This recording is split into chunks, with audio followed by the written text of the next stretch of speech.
দাঁড়াও ভাইয়েরা, আজান দিয়ে দিছে আর মসজিদও আশেপাশে নাই। এক কাজ করি, নামাজটা ওইখানে পড়ে ফেলাই। চলো।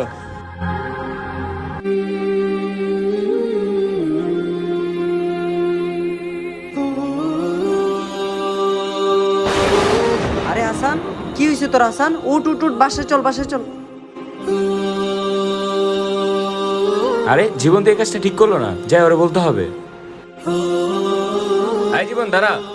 জীবন, জানাস আজকে তুই কত বড় একটা গুনাহ করছস? নামাজ দাঁড়ায় নামাজের নিয়ত ভেঙে ফেলছস। আরে ভাই, আমি তো কিছু না, আজকে তুমি অনেক বড় একটা গুনাহ করছো। ভাই, তুমি মনে হয় এই বিষয়ে ভালো মতো জানো না। আমাদের ইসলাম আমাদেরকে কখনো এইটা শিখায় না যে কোনো ব্যক্তি নামাজ পড়াকালীন অসুস্থ হলে তাকে সাহায্য না করা, বরং আমাদের ইসলাম এটাই শিখায় যে কোনো ব্যক্তি নামাজ পড়াকালীন বিপদে পড়লে তার পাশে দাঁড়ানো। ভাই এসব বিষয় আমার জানা ছিল না, আগামী থেকে এসব বিষয় মেনে চলবো। ঠিক আছে, চলেন। ভিডিওটি কেমন লাগলো অবশ্যই কমেন্ট বক্সে জানাবেন, আর ভালো লাগলে সাবস্ক্রাইব করবেন।